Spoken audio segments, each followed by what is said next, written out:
जी बिस्मिल्लाह नाजरीन, मैं इस वक्त मौजूद हूँ चौक शहीदा मीरपुर के मेन चौक में और मेरे साथ इस वक्त सियासी समाजी शख्सियत तस्लीम अंजुम साहब हमारे साथ इस वक्त मौजूद हैं। इनसे जानेंगे कि एक वज़ीर आज़म हमारा चेंज हुआ है, बाकी काबीना वही की वही वहाँ पे बैठी हुई है, आखिर इस एक बंदे के चेंज करने की क्या वजूहत है। राजा तस्लीम साहब, हम आपको अपने इस प्रोग्राम जो हम रोड पे कर रहे हैं इसमें आपको वेलकम कहते हैं। आप ये बताएं कि एक वज़ीर आज़म को चेंज किया गया, बाकी जो काबीना है वही की वही है, उन्होंने दोबारा हल्फ ले लिया है, तो इस बारे में आपका क्या ख्याल है? बिस्मिल्लाहिर्रहमानिर्रहीम। सबसे पहले तो मैं आपका शुक्रगुजार हूँ। बात यह है कि बेसिकल ये जो हमारा निज़ाम है, मैं समझता हूँ कि इस निज़ाम में इतनी कमज़ोरियाँ और कोताहियाँ हैं कि देखें, उस दिन जो वफाकी वज़ीर हैं हमारे ख्वाजा आसिफ साहब, उन्होंने बड़ी ज़बरदस्त बात की कि बेसिकल जो अदम एतमाद है वो तो पूरी काबीना और वज़ीर आज़म के ख़िलाफ़ होता है, लेकिन यहाँ वज़ीर आज़म को तब्दील कर दिया गया और बाकी जो वज़रा हैं वो वजारतें, ज़्यादातर लोगों के पास पुरानी वजारतें हैं और कुछ लोगों को वजारतें चेंज की गई हैं। तो बेसिकल ये जो हमारा निज़ाम है, इस निज़ाम में कोताहियाँ हैं, कमज़ोरियाँ हैं कि लोग अपने ख़िलाफ़ भी अदम एतमाद करते हैं और फिर खुद ही वज़ीर बन जाते हैं। तो मैं समझता हूँ ये जो निज़ाम है ये आवाम को कुछ नहीं दे सका, डिलीवर नहीं कर सका पिछले 4.5 साल से। आप मीरपुर की हालत देख लें, हमारे जो मसूफ वज़ीर हैं इन्होंने वादा किया था कि पूरे मीरपुर के हल्के को मैं सुई गैस दूँगा, जैली कुंभा जात का मसला हल करूँगा, ठीक है, उसके अलावा सड़कों का जाल बचाऊँगा।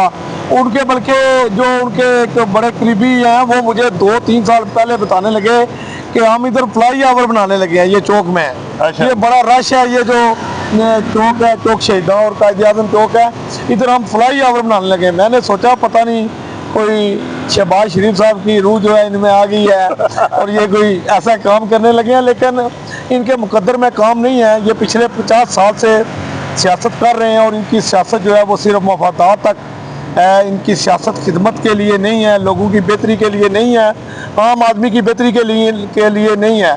इंशाअल्लाह हम जो सियासत करेंगे मीरपुर की बेहतरी के लिए करेंगे, आम आदमी की बेहतरी के लिए करेंगे, मजदूर के लिए करेंगे, ताजर के लिए करेंगे, ड्राइवर के लिए करेंगे।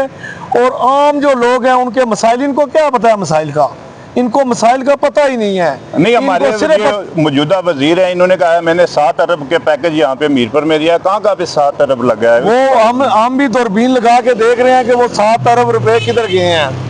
तो इनकी जो देखे ना, जो सदर रियासत ने एक पूरी फौज रखी हुई है मशीरों की, वो लोग जो है जाहिर बात है जिस तरह करप्शन का बोलबाला है पूरे आज़ाद कश्मीर की तरह इस हल्के में भी, तो वो पैसा करप्शन की नज़र हो रहा है। ठीक है, लोगों के काम नहीं हो रहे। कौन से काम हुए हैं आप ही मुझे बता दें। काम तो आपके सामने, दुनिया के, ये हमारी आवाम के सामने जो काम हुए हैं, एक ये चौक शहीदा से ऊपर कायद आज़म चौक तक जो रोड बनी है, ये पूरे 4 सालों में ये एक काम हुआ है। इससे आगे कौन सा काम है? ये जो रोड है ये भी आपको पता है कि 2020-21 के बजट में ये रोड मंजूर हो चुकी है, थोथाल से लेके चौक शहीदा तक और चौक शहीदा से लेके मेगा मार्ट और मेगा मार्ट से चुंगी नंबर 4 तक। लेकिन सच्ची बात है कि ये रोड भी ये कंप्लीट नहीं करवा सके और अभी तक देखें ये जो थोथाल रोड है, ये जो बी ब्लॉक है वहाँ रुकी हुई है, आगे नहीं बनी। अच्छा, ये मुझे बताएं कि जो अभी वज़ीर आज़म यहाँ पे बैठे हैं, ये क्या डिलीवर करेंगे 6 महीने में आवाम को, क्या फराहम करेंगे? वो तो फैसल राठौर साहब ने कल बता दिया कि मुझसे ज़्यादा उम्मीद ना लगाएं। 6 माह का टाइम जो है वो कोई ज़्यादा टाइम नहीं है और इसमें कुछ भी नहीं हो सकता। तो नहीं, उन्होंने एक ये भी बयान दिया कि मेरी टीम जो है 2020 है, ये चौके छक्के लगा कर ये बात उनकी ठीक है कि चौके छक्के लगाने वाले काफ़ी प्लेयर हैं इनमें, बल्कि छक्के लगाने वाले ही हैं, चौके वाले कम ही हैं। यही बात है। तो बस मैं समझता हूँ कि इन लोगों के पास आज़ाद कश्मीर और मीरपुर के मसाइल का कोई हल नहीं है।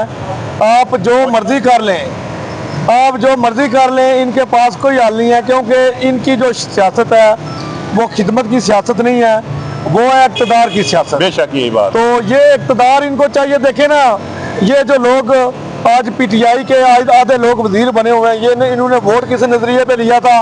आज ये किस नजरिए के साथ खड़े हैं? इनका नजरिया कबीना का हिस्सा बन गया। इक़्तिदार इनका नजरिया है, यही बस चार सी बात है। भाई साहब आपका बहुत शुक्रिया, आपने हमें टाइम दिया, आपने बहुत खूबसूरत बातें की। जी नाज़रीन, आपने हमारे राजा अंजुम साहब हैं, ये जो उभरते हुए हमारे मीरपुर की सियासी शख्सियत हैं, और इंशाल्लाह ये आइंदा हमारे शहर के MLA भी बन सकते हैं। तो हमारी दुआ इनके साथ है कि ये MLA बने और यहाँ मीरपुर के जो काम है वो कराएं। इसी के साथ मैं इजाज़त चाहता हूँ। अल्लाह।